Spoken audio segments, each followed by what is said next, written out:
¿Cómo están? Bienvenidos. Estamos partiendo Agenda Económica, esta edición AM para este viernes al cierre de la semana, día 4 de julio. Gracias por acompañarnos a esta hora de la mañana. Cerramos la semana con esta jornada bien noticiosa. Vamos a estar revisando en 30 minutos lo más importante del día.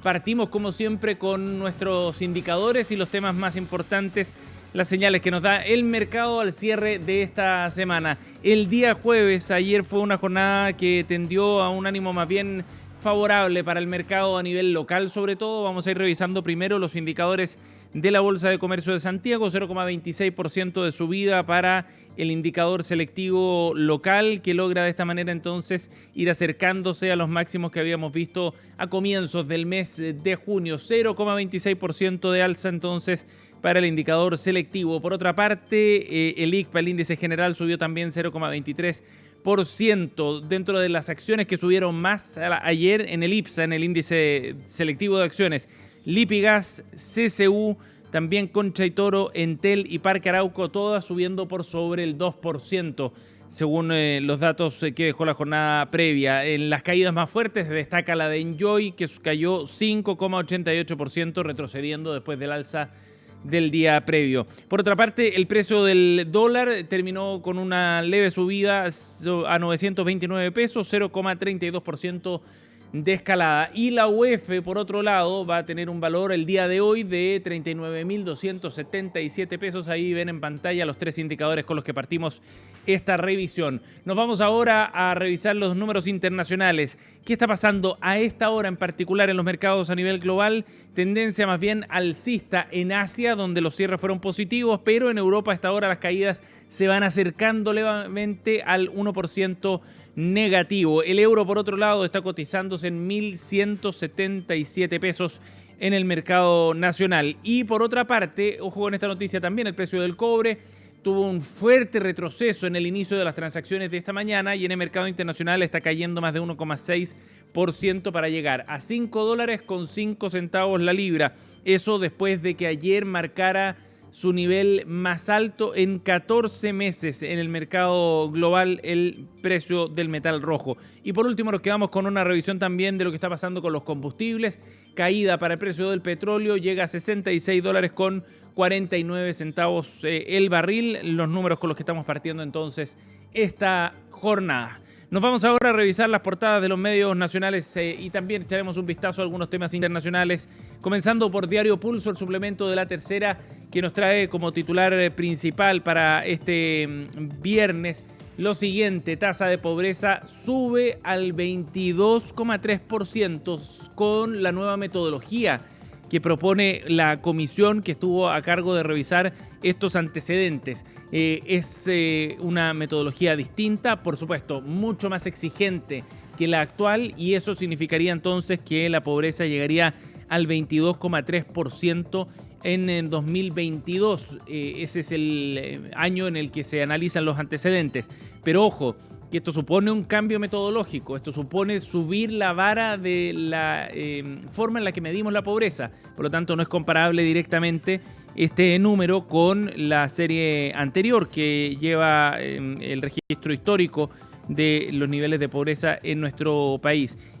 Los cambios en la tasa de pobreza significan básicamente que se realizan otras consideraciones metodológicas, que se incorporan nuevos factores, y eso es lo que lleva entonces este indicador al 22,3%. Con la metodología que veníamos usando históricamente y que se usó en 2022, el indicador de pobreza llegó al 6,5%, en una cifra bastante más baja que la del 2020 en plena pandemia.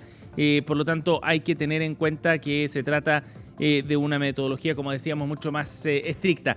Es una canasta con alimentos, por ejemplo, que son más saludables. Hay distinción también entre quien es propietario de una vivienda y quien es arrendatario, y la medición también se hace en base a precios observados.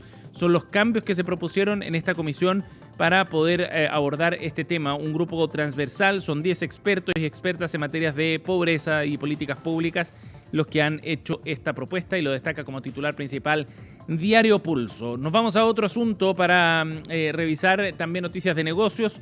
Fíjense que el avalúo fiscal del edificio que está en venta por parte de Telefónica, ese icónico edificio del centro de Santiago asciende a casi 70.000 millones de pesos, lo destacaba Pulso en sus titulares. Y por último, recaudación de contribuciones sube 8% y comunas más favorecidas son Puente Alto y Maipú, otro antecedente que también trae Pulso el día de hoy. Ahora nos vamos a la portada del diario Financiero, 8 de la mañana con 6 minutos, y en su portada principal, o en su titular principal más bien, dentro de su portada, está destacado lo que ocurre con Falabella, que ha tenido hartos movimientos accionarios en las últimas semanas. El grupo Betia vendió 0,5% de su propiedad en Falabella.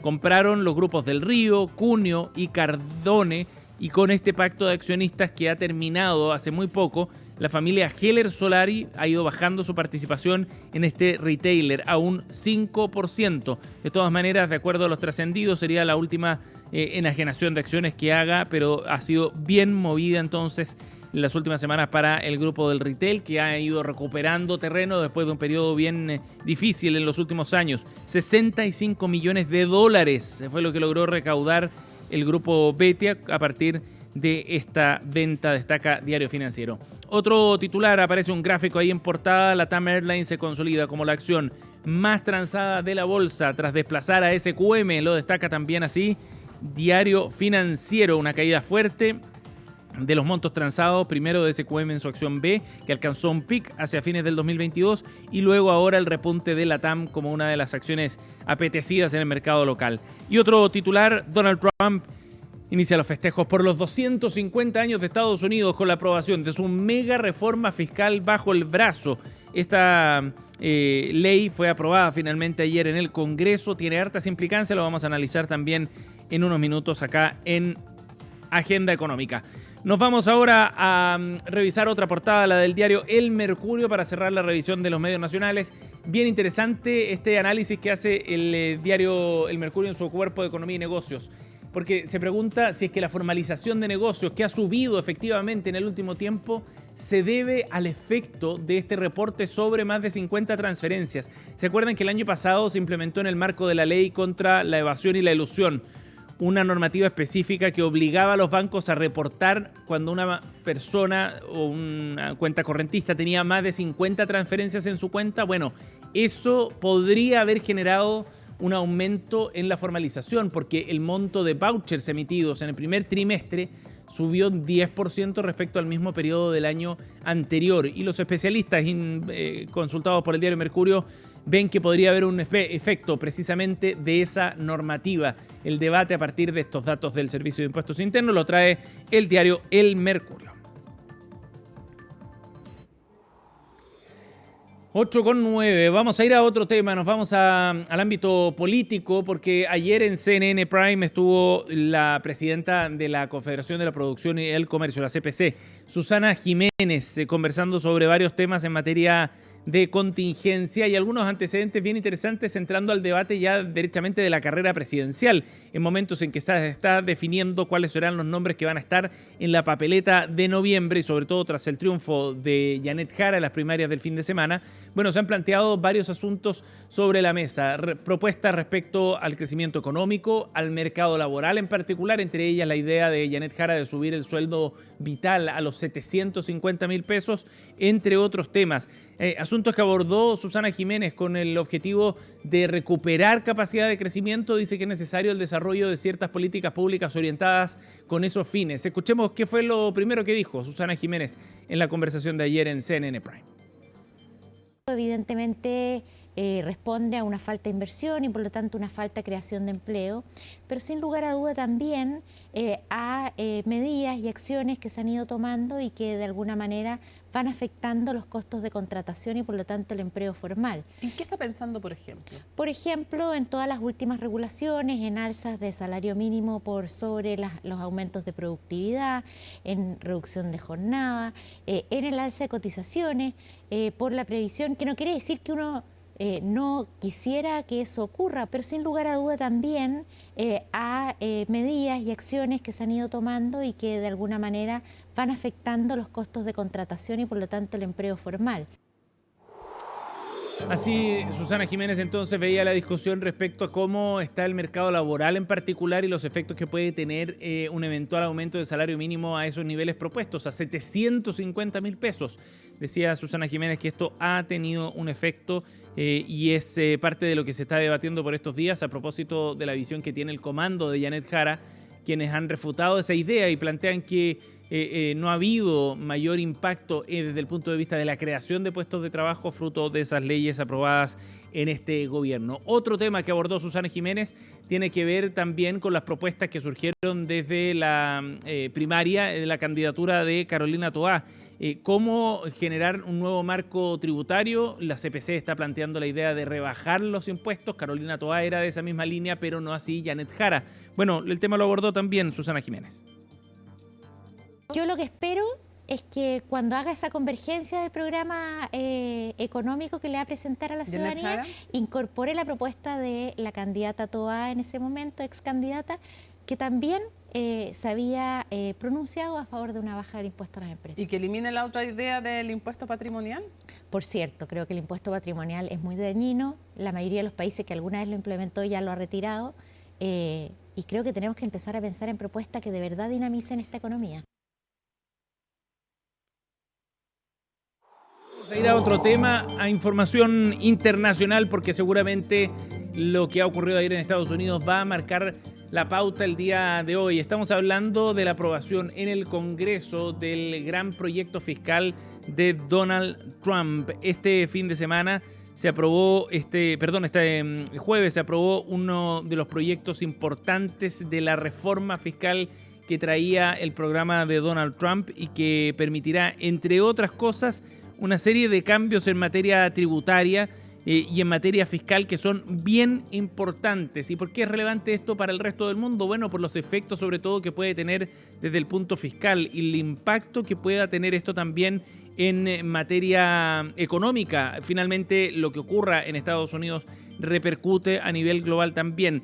Se trata de la ley que permite generar cambios de recorte fiscal desde el punto de vista del gasto público y de esa manera entonces se van a ir generando una serie de recortes que van de la mano también con rebajas de impuestos y por ahí viene la preocupación. ¿Qué va a pasar con la deuda pública, con el déficit fiscal? Es lo que genera más preocupación por estas horas. Este viernes se va a firmar en la tarde la nueva ley que, recordemos, lleva un nombre bien particular además, la Gran y Hermosa Ley. Ese era el título para esta propuesta que fue aprobada finalmente con el respaldo sobre todo del Partido Republicano.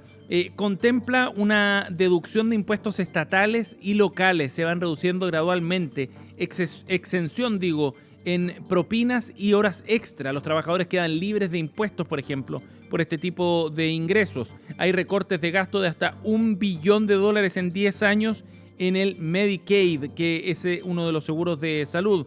Hay fondos también para hospitales rurales. Se extienden plazos para proyectos de energías renovables, eliminando nuevos impuestos a proyectos con componentes chinos.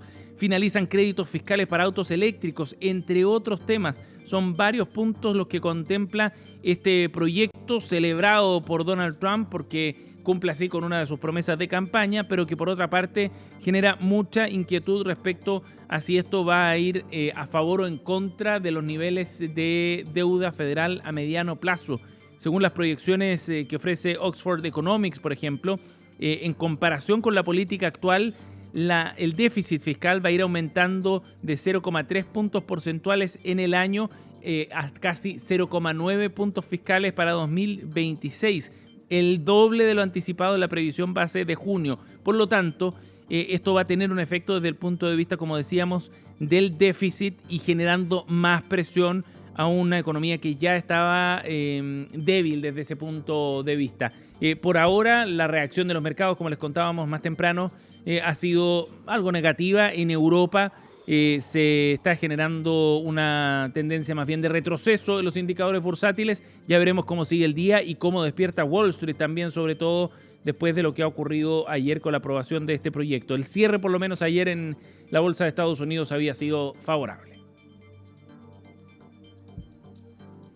Y nos vamos a ir a otro tema. Antes de la pausa les contamos sobre lo que está ocurriendo en Argentina, donde se ha generado una situación bien estresante desde el punto de vista energético a propósito de las bajas temperaturas y la ola polar que ha afectado al país vecino y que ha tenido repercusiones también acá en Chile. ¿A qué nos referimos? A que el gobierno argentino ordenó interrumpir el suministro de gas natural a una serie de industrias en ese país y estaciones de gas natural para priorizar el abastecimiento de los hogares trasandinos en medio de esta ola de frío polar que ha registrado temperaturas récord y que ha obligado, por supuesto, a un aumento del consumo de este combustible, con temperaturas de hasta menos 11 grados en algunas provincias. Ha habido un inédito consumo de gas natural, destacaban desde el gobierno nacional. ¿Y por qué esto es relevante? Bueno, porque se mira con detalle desde acá de Chile en la medida en que también hay suministro de este combustible a nuestro país y podría eventualmente generar algunos problemas. Recordemos que en un momento y en un contexto completamente distinto, Chile sufrió con los cortes de gas a comienzos de este siglo en una situación súper compleja que puso en jaque la matriz energética nacional. Hoy día estamos muy lejos de eso, pero de todas maneras puede tener repercusiones también a nivel nacional, sobre todo por el lado industrial. Nos vamos a ir a la pausa, 8:17. Volvemos de inmediato y seguimos con Agenda Económica. No se vayan.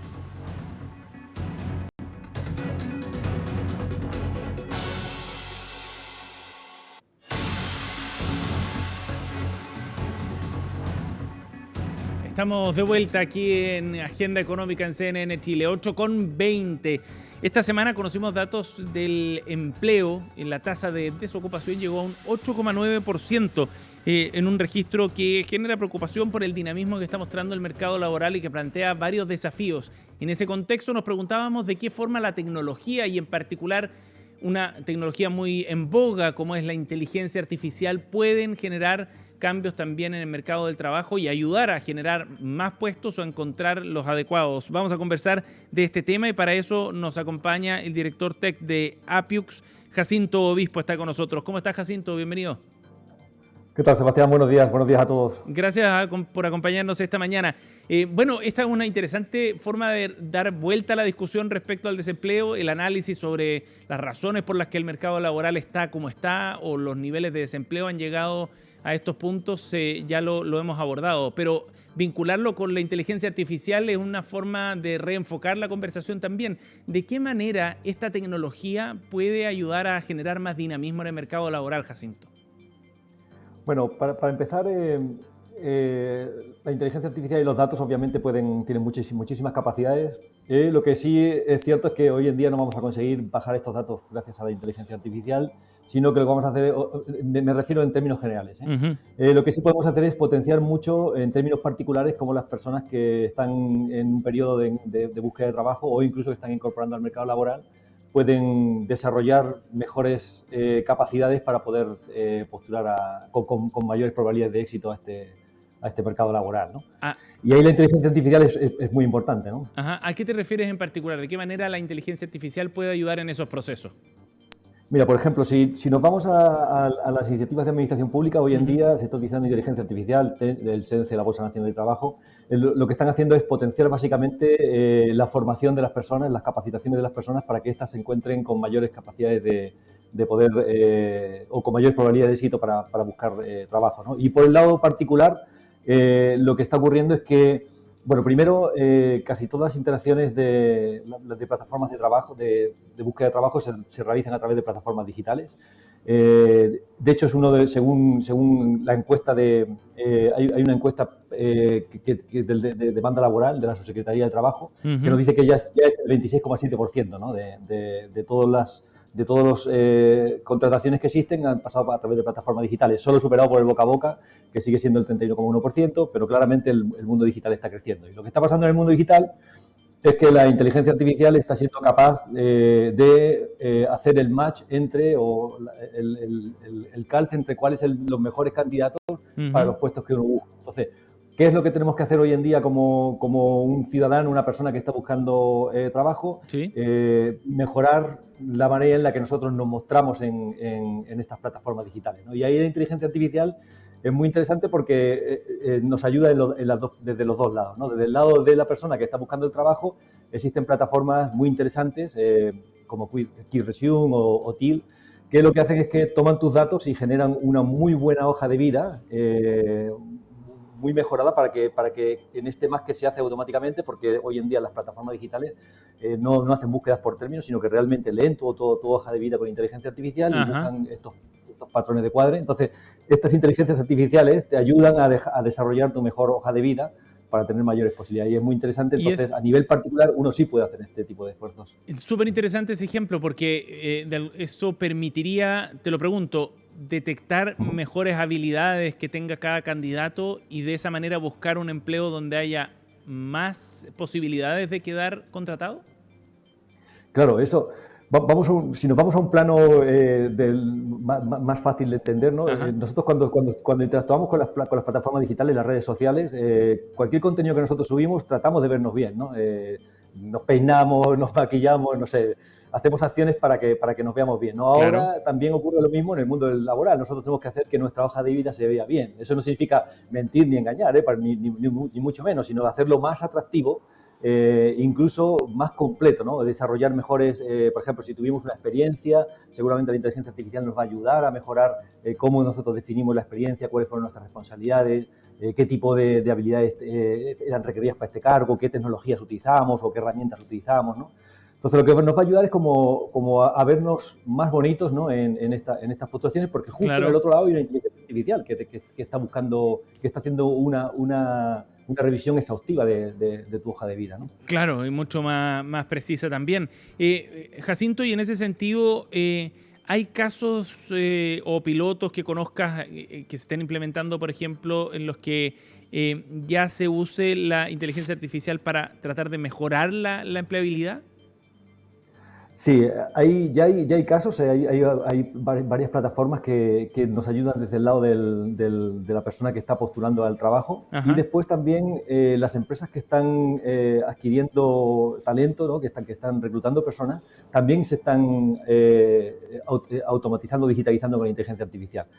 Por ejemplo, en nuestro caso, nosotros tenemos 3 herramientas hoy en día clave, ¿no? Una de ellas es Resume Match, que lo que hacemos es que hace una revisión exhaustiva de todos los currículums y nos ayuda a decir cuál es el nivel de calce que tiene con respecto a lo que nosotros andamos buscando. Incluso tenemos una que se llama CV Runner, que lo que hace es que nos ayuda a hacer una mejor definición de cómo nosotros tenemos que buscar el puesto de trabajo, porque nosotros, como todas las compañías, también estamos desafiados. O sea, a veces cuando hacemos una mala postulación, las personas no quieren trabajar y, sin embargo, puede ser un puesto muy interesante, pero está muy mal definido, ¿no?